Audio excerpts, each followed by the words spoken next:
No encuentro en página 43, dices tú.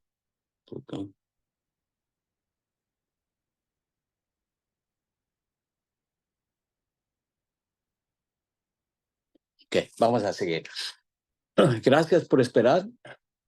Jesús dijo que Él era el unigénito de Dios y que Dios era su Padre. Esa afirmación indica que, como individuo, había recibido el primer amor de Dios.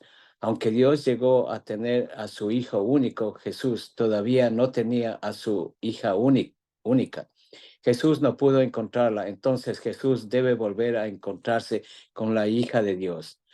¿Quién puede recibir totalmente el primer amor de Dios?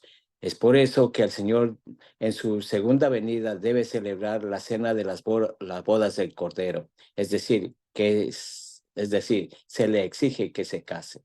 Este hombre que recibe completamente el primer amor de Dios debe casarse con una mujer quien reciba completamente el primer amor de Dios y debe comenzar una familia juntos, restaurando así la posición de Adán y Eva no caídos.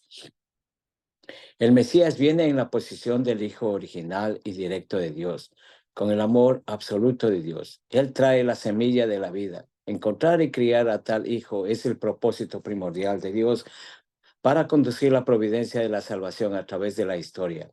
El Mesías viene a la tierra sin nada de valor terrenal. No tiene nación, no tiene prácticamente nada, no tiene pareja, debido a que Eva, Ca- Caín y Abel se perdieron. Él no tiene familia. Por eso, cuando viene, tiene que recuperarlos a todos. El cristianismo es la religión de la novia y debe recibir al Mesías que viene como su esposo. La verdad central del cristianismo es asombrosa. Jesús se llamó a sí mismo el unigénito de Dios. Adán estaba destinado a ser el unigénito de Dios y Eva estaba destinada a ser la unigénita de Dios. Sin embargo, debido a la caída, no se convirtieron en los unigénitos. Satanás reclamó a la unigénita. Toda la creación de Dios fue arruinada y debe ser recuperada. Como Dios creó a Eva basado en Adán, Dios debe recrear a Eva por la semilla que Él envía a través del nuevo Hijo de Dios. En el jardín de Edén, Adán era el unigénito de Dios y Eva era la unigénita de Dios, cantando juntos una canción de primavera. Hermano, tú eres especial para mí y hermana, eres tan hermosa. Deberían haber crecido hasta la madurez y haber florecido en en las primaveras de sus vidas. En ese momento, ¿qué habría hecho Dios? Cuando estaban completamente en flor, emitiendo sus fragancias únicas, Dios habría celebrado una hermosa boda para unirlos. Entonces Adán y Eva habrían realizado el ideal supremo de Dios de la creación. Pero antes de eso, el unigénito y la unigénita, Dios necesitaban tiempo para crecer, que estuvieran completamente maduros. Jesús se llamó a sí mismo el unigénito de Dios. El unigénito necesita a la unigénita. Jesús debía embarcarse en el camino para salvar al mundo, pero no podía hacerlo solo. Necesitaba establecer a su familia como fundamento. El propósito de Jesús, al afirmar que Él era el unigénito de Dios, era unir al mundo y reinar sobre él. Sin embargo, antes de poder hacerlo, primero tuvo que formar una familia propia. Sin embargo, no pudo hacer eso en vida. Por lo tanto, para que el Mesías pueda salvar a la humanidad en la tierra, debe formar una familia modelo para que otros lo imiten. Jesús necesitaba tener una familia antes de poder tratar de salvar a Israel. Jesús era el unigénito de Dios. Estoy seguro de que si la boda de Jesús se hubiera realizado, Dios habría sido su oficiante. El propósito más grande de la providencia de Dios, de la salvación, es crear la familia que Él pueda amar. Para este propósito, Jesús, el unigénito de Dios, y una mujer especialmente preparada, la unigénita de Dios, debían crecer en el amor de Dios mientras lo servían como su Padre y luego recibir su bendición en su matrimonio.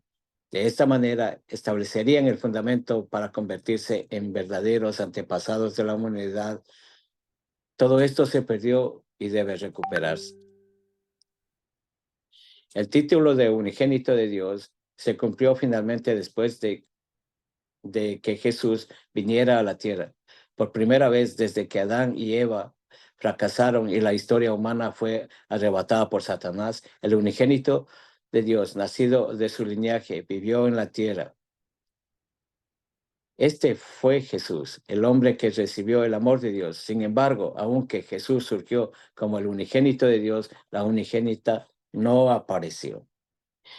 El surgimiento del unigénito perfeccionado de Dios desde después de 4,000 años de historia de la salvación fue como si Dios hubiera creado a Adán de nuevo. En el jardín de Edén, Dios creó a Eva al modelarla según Adán.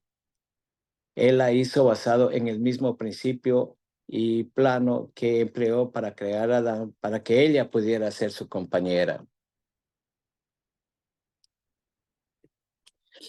Cuando dice en la Biblia que la mujer fue hecha de la costilla de Adán, significa que Dios la creó con la esencia de Adán. Es por eso que Adán, perfeccionado, el unigénito de Dios, puede recuperar a Eva, la que se ha perdido hasta el día de hoy. Ayú. En, en Jesús, Dios encontró al Adán que podía establecer su linaje directo de amor verdadero, pero no pudo encontrar a Eva. Para encontrar a Eva, la historia humana caída tenía que rectificarse dentro de una familia y una nación tenía que estar involucrada con esa familia. La preparación para esto comenzó con Jacob, de quien saliera las 12 tribus de Israel. Basados en la fe del pueblo elegido, sus descendientes expandieron el alcance de la victoria de Dios en el mundo. Durante el transcurso de 2,000 años, formaron la nación de Israel y establecieron el judaísmo, ambos preparados para la venida de Jesús. Y ahí nos quedamos. Gracias. Voy a hacer una pequeña reflexión. Nosotros cuando comprendemos el Señor de la segunda llegada y sabemos que es el Padre Moon, siempre nos hemos preguntado, ¿cómo es Él? ¿Cómo será? ¿Cómo, qué es lo que dice? Preguntando cosas características externas y cómo será su corazón, sabiendo que es ahora que sabemos el unigénito de Dios, entonces siempre preguntamos muchas cosas, especialmente internas, y siempre pedimos oraciones para Él. Y entonces presiento y siento y tengo certeza que Padre también, cuando Él recibió este conexión espiritual de Jesús, entonces Él siempre también debería haberse preguntado, pues, ¿cómo era Jesús? Pues, ¿cómo sería su vida si hubiera Él sido casado? ¿Cuántos hijos hubieran tenido? O sea, ¿cómo se llamarían sus hijos? Todo eso. Y ¿cuántos hijos hubiera querido tener este Jesús?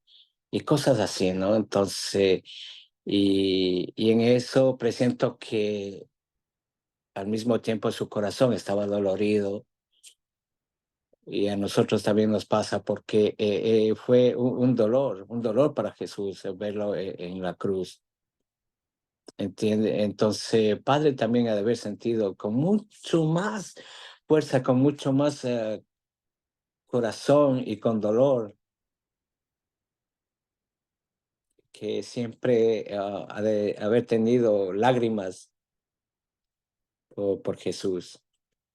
Y entonces, a través de estas lágrimas, de estas oraciones, de estos pensamientos, él dijo, sí, sí lo voy a hacer, voy a salvar este mundo. Gracias. Bueno, y ahora sí vamos a pasar a una persona más que nos pueda dar nuestra reflexión. Bienvenida, hermana.